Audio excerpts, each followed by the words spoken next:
Welcome to Ace My Exams Learning. Let us get started with today's learning. Question.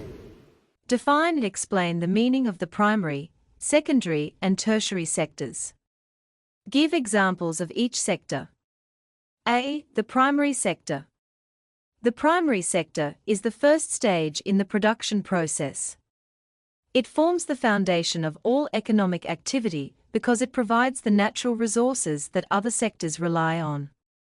This sector deals with the extraction of raw materials from nature, meaning it focuses on gathering natural resources such as minerals, crops, wood, livestock, and fish from the earth, oceans, and forests.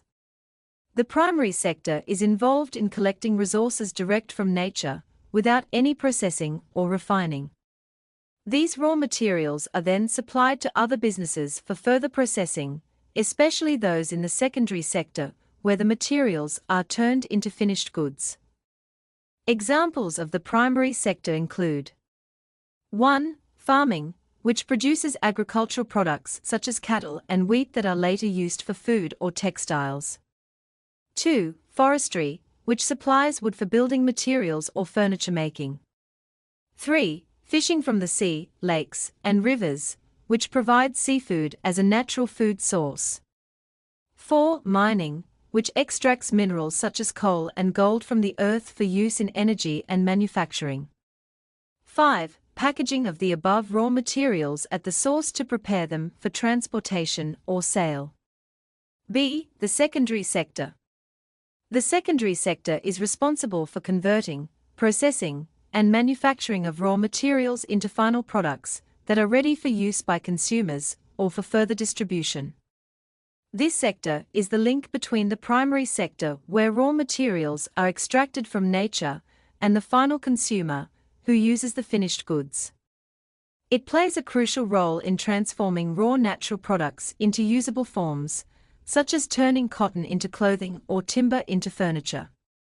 In addition to processing, this sector also deals with distribution, transportation, retailing, and services to other businesses or consumers, often overlapping with functions of the tertiary sector.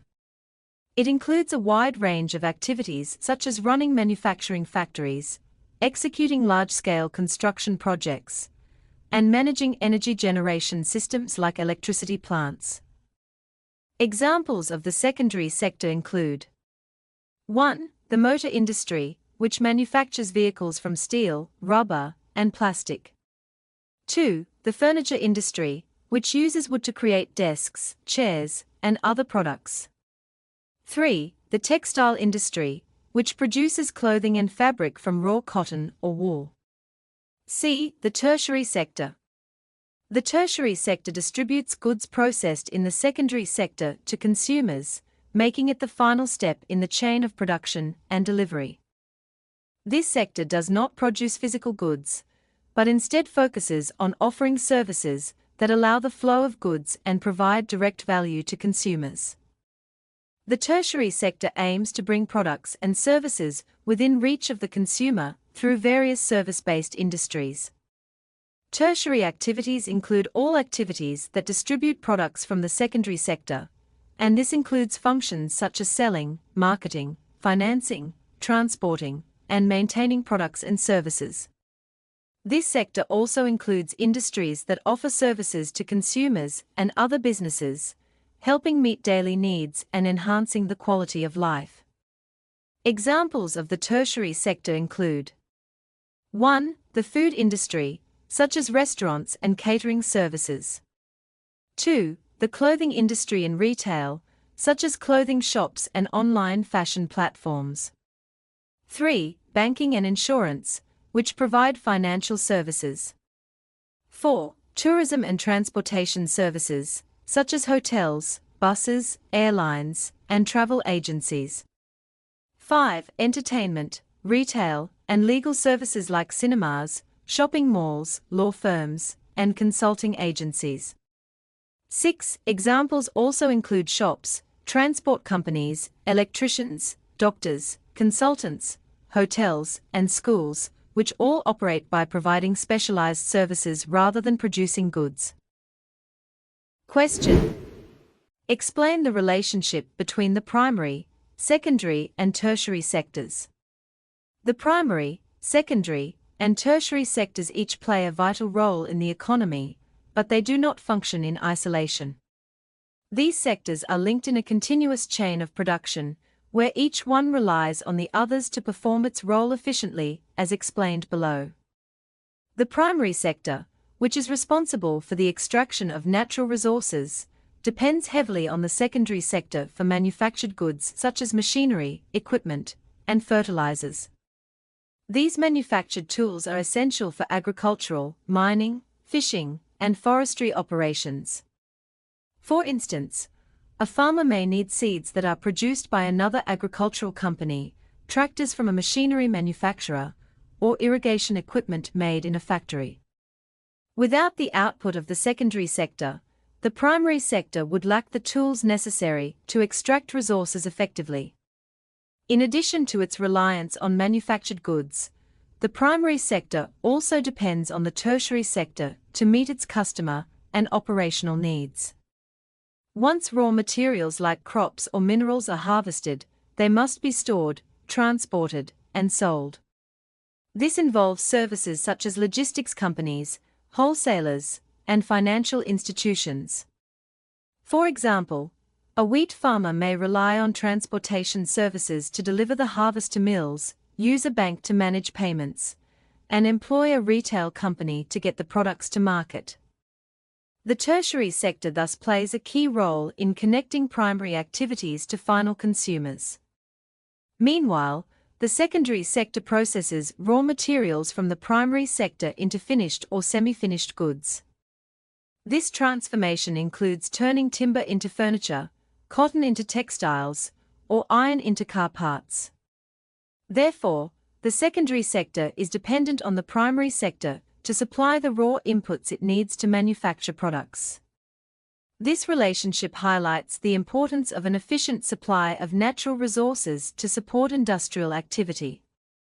However, the secondary sector does not only rely on the primary sector, it is also dependent on other businesses within its own sector.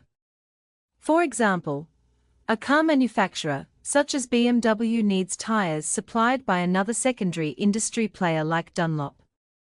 This shows a complex web of cooperation where companies rely on each other's specialized manufacturing capabilities to complete their own products. In turn, the secondary sector also needs the support of the tertiary sector to distribute and sell the goods it manufactures. After goods are produced, services such as transportation, marketing, retailing, insurance, and banking become essential. A construction company, for example, may need banking services to manage its accounts, transport services to deliver materials, and retail outlets to distribute tools and fixtures. The tertiary sector helps bring the output of the secondary sector to consumers and businesses, enabling products to move smoothly through the economic system. The tertiary sector also depends on both the primary and secondary sectors to function. It relies on the primary sector for raw materials that may not need further processing, for example, fresh fruits sold directly in shops. At the same time, it also needs manufactured goods from the secondary sector, such as office furniture, computers, or stationery, to run service-based businesses like law firms, hotels, or schools. Therefore, the primary, secondary, and tertiary sectors form an interconnected and interdependent system that underpins all economic activity. Each sector plays a unique role, but it is their collaboration, through the exchange of raw materials, manufactured goods, and services, that makes the chain of production complete. When these sectors function in harmony, they ensure that products and services are produced efficiently and delivered effectively to meet the needs of society. Read and answer the questions below. Juma is a young entrepreneur living in Limpopo, South Africa, where he owns a small farm inherited from his grandparents. On his farm, he grows potatoes that are harvested during the summer season. To operate effectively, Juma buys tools, fertilizers, and equipment from a local supplier, and he depends on transport companies and market agents to get his product to buyers across the province. He also works closely with business consultants and relies on mobile services to communicate with buyers and monitor market prices. When the potatoes are ready, Juma sells them in bulk to a local company called Golden Crisps. This business uses machinery to clean, slice, season, and fry the potatoes into potato chips. The final product is packaged, branded, and prepared for commercial sale. Golden Crisps also sources packaging materials and delivery trucks from other businesses in the area, which support their daily operations. Once the chips are ready, Golden Crisps works with national retailers such as Pick n Pay and Spar, who place them on their shelves and make them available for purchase by consumers. Question. Refer to the scenario above and explain in detail how the primary, secondary, and tertiary sectors are linked in a chain of production. In the scenario of Juma's potato farm and its business chain, the link between the primary, secondary, and tertiary sectors is clearly shown through their interdependent roles in the production and distribution of goods. Each sector supports the other to ensure that a simple agricultural product, potatoes, is transformed and delivered as a finished product to the end consumer. The primary sector is represented by Juma's farming activities. He is directly involved in the extraction of raw materials from nature, in this case, growing and harvesting potatoes. This stage is the beginning of the production process. To carry out his operations, Juma needs support from the secondary sector, from which he buys fertilizers, farming tools, and machinery to cultivate his crops. Without the manufactured goods from the secondary sector, his farming would not be productive. Additionally, he also relies on the tertiary sector for services such as transport to distribute his potatoes and mobile networks to stay connected with market agents and buyers. The secondary sector is seen in the operations of the company Golden Crisps, which buys the raw potatoes from Juma. This sector's role is to process and manufacture the raw material into a finished product. Golden Crisps uses machinery to wash, slice, cook, and season the potatoes into chips. The company then packages and brands the chips, turning them into a market-ready consumer good.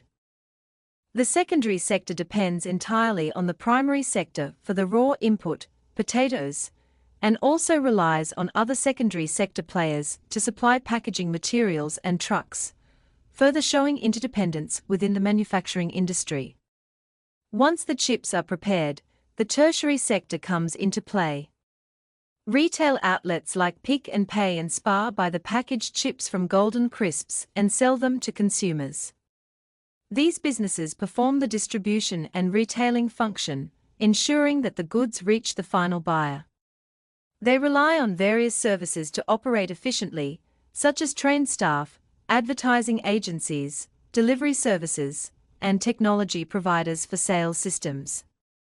These are all part of the tertiary sector. Additionally, the tertiary sector also supports Juma through market agents, logistics, and business consultancy services, enabling him to sell his products and grow his business. This scenario shows how each sector, primary, farming, secondary, processing, manufacturing, and tertiary, distribution or retail and services, is part of a chain of production. The potato chips that consumers buy result from a process that begins with natural resource extraction, followed by transformation into a finished product, and finally distribution to market shelves. The success of one sector depends on the functioning of the others. This highlights the interconnectedness and economic importance of all three sectors working together in harmony to deliver value to consumers. To access more learning and exam preparation materials, go to www.acemyexams.coza. This link is also in the video description below. Thank you for watching this video. Remember to subscribe and be the first to know when we upload new videos.